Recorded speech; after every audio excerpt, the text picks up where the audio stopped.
अस्सलाम वालेकुम। अमेरिका और उसके इत्तेहादी और इज़राइल एक पेज पर हैं। ईरान पर हमला कर दिया गया है। इस हमले में क्या इंडिया की एयर स्पेस इस्तेमाल की गई और दिलजीत दोसांझ इंडिया में क्यों गद्दार करार दे दिए गए हैं, इसके ऊपर बात करने जा रही हूँ। जिन लोगों ने अब तक चैनल सब्सक्राइब नहीं किया वो चैनल सब्सक्राइब कर सकते हैं और अपना फीडबैक आप कमेंट्स में दे सकते हैं। सबसे पहले आगाज़ करूँगी, दिलजीत दोसांझ भी गद्दार हो गए।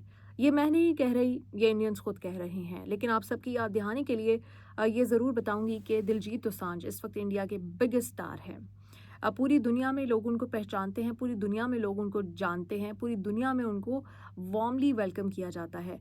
इस वक्त दुनिया के जो बड़े बड़े स्टार्स हैं वो दिलजीत दोसांझ के साथ कोलैबोरेट करना चाहते हैं, उनकी वीडियोस में आना चाहते हैं, उनके साथ जो मुश्तरका प्रोजेक्ट्स है वो करना चाहते हैं।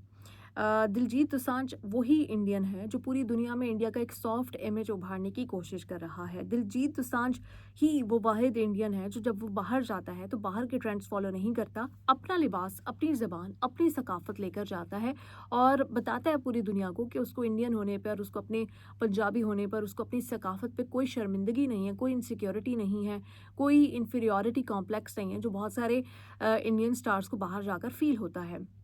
दिलजीत दोसांझ वही स्टार है जो कि बड़े से बड़े इवेंट्स, बड़े से बड़े फैशन शोज़, मेगा इवेंट्स जिसके ऊपर पूरी दुनिया की नज़रें होती हैं, वहाँ पर जब उसकी एंट्री होती है तो लोग कहते हैं कि इंडिया का सबसे बड़ा सुपर स्टार आ गया है। दिलजीत दोसांझ इस वक्त वही स्टार है जो अपनी म्यूज़िक से, अपनी मौसीकी से, अपनी एक्टिंग से और अपनी जो पीस लविंग नेचर है उसकी वजह से पूरी दुनिया को अपना गर्विदा बना रहा है। दिलजीत दोसांझ के वर्ल्ड वाइड ज़ीरो हेटर्स हैं, लेकिन India everybody is hating him. Why?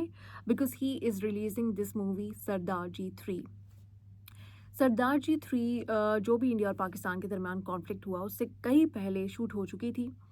उस पे कई जो प्रोड्यूसर्स हैं, टेक्नीशियंस हैं, कैमरामैन हैं, राइटर्स हैं, म्यूजिशियंस हैं, आर्टिस्ट हैं, उनकी मेहनत, उनका खून पसीना, उनकी एफर्ट लगी हुई है, जिसके बाद ये फ़िल्म आज रिलीज़ के काबिल हुई है। और सबसे बड़ी बदकिस्मती ये है कि जो इंडिया का बिगेस्ट सुपरस्टार है वो पूरी दुनिया में इसको रिलीज़ कर रहा है अपनी फ़िल्म को, लेकिन उसे इंडिया में इसको रिलीज़ करने की इजाज़त नहीं मिल सकी। एक तरफ इनका जो वज़ीर आज़म है वो सीज़ फायर करता है जब उसे लगता है कि वो वीक पोजीशन में आ गया है और उसकी हुकूमत जा सकती है, ऑपोजिशन के सामने सच आ जाएगा कि किस तरह से इंडिया एक वीक ग्राउंड पे खड़ा है, तो वो फ़ौरन से सीज़ फायर करवाता है, सीज़ फायर करता है। उसको सीज़ फायर करने की, उसको एक अमन मुआहिदा करने की, जंग बंदी करने की उसको इजाज़त है। लेकिन एक आर्टिस्ट जिसका कोई पॉलिटिक्स से, कोई वॉर मॉन्गरिंग से, कोई जंग से, कोई किसी भी शख्स को नुकसान पहुंचाने से ताल्लुक़ नहीं है, वो एक फ़िल्म नहीं रिलीज़ कर सकता जो कि इस कॉन्फ्लिक्ट से पहले हो चुकी है। ये है पॉलिटिक्स, ये है वो वॉर मॉन्गरिंग, ये है वो नफ़रत की आग जिसमें इंडिया को झोंक दिया गया है कि वो अपने ही प्यारे लोगों से, अपने ही स्टार से नफ़रत करने लग गया। क्यों? क्योंकि एक शख्स बैठा है ऐवान में जो खुद अपनी मर्ज़ी से डिसाइड कर सकता है कि कब उसे पाकिस्तान जाना है डायरेक्ट किसी की बेटी की शादी में, कब उसे पाकिस्तान से अमन मुआहिदा करना है, कब उसे पाकिस्तान से कोई ताल्लुक़ बनाना है, कब उसे अपने फ़ॉरेन मिनिस्टर को पाकिस्तान भेजना है। लेकिन आर्टिस्ट पाकिस्तान के साथ, इंडिया के पाकिस्तानी जो आर्टिस्ट हैं वो इंडिया के साथ काम नहीं कर सकते और अगर पहले कर लिया है तो वो फ़िल्में रिलीज़ नहीं होंगी। नुकसान किसका होगा? नुकसान आर्ट का होगा, नुकसान उस उन टेक्नीशियंस का होगा, उन आर्टिस्ट का होगा, उन राइटर्स का होगा, उन प्रोड्यूसर्स का होगा, उन डायरेक्टर्स का होगा। पूरी दुनिया में एक तमस्खर जो है वो उड़ेगा कि आपने एक फ़िल्म बनाई थी। इंग्लैंड में वो फ़िल्म शूट हुई। इंग्लैंड जो है वो सपोर्ट करता है फ़िल्म मेकर्स को। इंग्लैंड में भी मज़ाक बनेगा कि अच्छा वो फ़िल्म सिर्फ़ इसलिए नहीं क्योंकि उसमें एक लड़की, एक आर्टिस्ट पाकिस्तानी थी जिसने इंडिया का कुछ नहीं बिगाड़ा, जो कि इंडिया में बहुत पसंद की जाती है, जो कि इंडियंस के साथ, इंडियन फैंस के साथ हमेशा उसने एक मोहब्बत वाला, एक इज़्ज़त वाला रिश्ता रखा है। तो ये this is what has happened और इसकी वजह से, उनकी फ़िल्म की वजह से अब उनको गद्दार करार दिया जा रहा है। वो शख्स जो कि पूरी दुनिया में इंडिया का मज़ाक बना रहा है, जिसका डिप्लोमेटिक मिशन फ़ेल हो चुका है, जिसको जी7 में आखिरी वक्त में इनविटेशन आया, वो भागा-भागा गया, जिसको मेन एल्बम्स में शामिल नहीं किया गया, जिसको ट्रंप रोज़ बताता है कि तुमने नहीं, मैंने सीज़ फायर करवाया है। वो शख्स जो पूरी दुनिया में इंडिया का मज़ाक बना रहा है, वो सच्चा है। लेकिन दिलजीत दोसांझ जो कि पीस का पैगंबर है, पीस लवर है, एक आर्टिस्ट है, जो अपने आर्ट के ज़रिए से पूरी दुनिया में इंडिया का नाम रोशन कर रहा है, वो गलत है, वो गद्दार है। इस तरह से इंडियंस की जो मेंटालिटी है वो वर्क करती है। खैर, अब मैं आगे बढ़ती हूँ। ईरान के ऊपर अटैक कर दिया है और अमेरिका ने वही गलती दोहरा दी है, वही गलती दोहरा दी है जो अमेरिका पहले माजी में करता आया है। Donald Trump is no different. Donald Trump वही अमरीकी सदर है, वैसा ही अमरीकी सदर है जो आज से पहले अमरीकी सदर पाए गए हैं। जहाँ पर इन्होंने अटैक किया, इनको एक भी वहाँ से अपना टारगेट जो है वो अचीव नहीं हुआ है। वहाँ पर इसकी मैं मज़ीद डिटेल्स भी आपको शेयर करूँगी कि ये जो इन्होंने 3 न्यूक्लियर फैसिलिटीज़ को टारगेट करने का जो क्लेम किया है, उसमें कितना बड़ा फेलियर इनके लिए हुआ है, वो आपके साथ मैं शेयर करूँगी। सेकेंडली, इज़राइल का जो डिफेंस सिस्टम है, एयर डिफेंस सिस्टम, वो सिर्फ अपनी 50% एफिशिएंसी पे काम कर रहा है।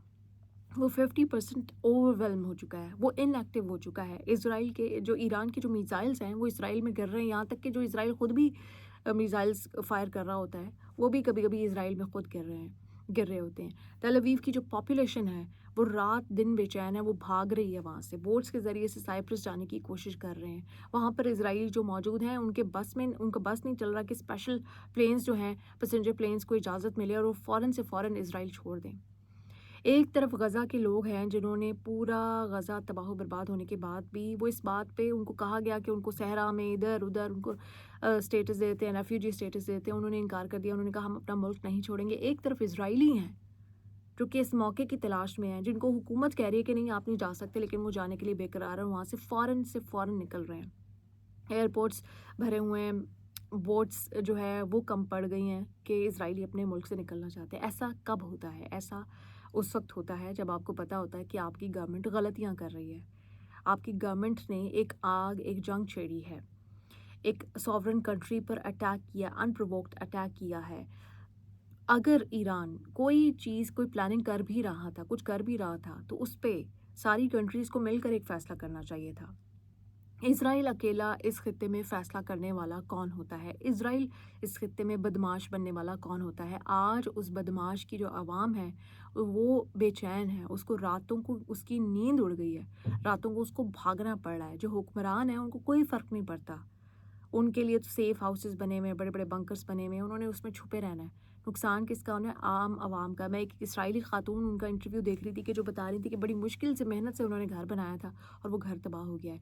यही सेंटिमेंट अहले गज़ा का था कि किस गुर्बत में, किस मुसीबत में उन्होंने गज़ा को बनाया था। एक-एक बिल्डिंग, एक-एक हॉस्पिटल, एक-एक यूनिवर्सिटी, एक-एक स्कूल बनाया था, जिसको आज तबाह बर्बाद कर दिया गया है। और वैसा ही हाल ईरान का करने की कोशिश की जा रही है, वैसा ही हाल सीरिया का किया गया है, वैसा ही हाल लेबनान का किया गया है। आज वो जंग आपके घर तक पहुंच चुकी है और अब किसी को नहीं पता कि ये जंग कहाँ जाके रुकेगी। ईरान अब पहले नेगोशिएशंस की टेबल पर बैठा था, अब नेगोशिएशंस की टेबल पर आने के लिए तैयार नहीं है। अमेरिका, इज़राइल और वेस्ट फेल हो चुके हैं इस खित्ते में अमन कायम रखने के लिए, and they are the aggressors in this region. और इस रीजन को एक मुकम्मल जंग, एक तीसरी आलमी जंग की तरफ धकेल कर ही रहेंगे, स्पेशली इज़राइल, जो कि ना खुद सुकून से रहना चाहता है और ना किसी और को सुकून से रहने देना चाहता है।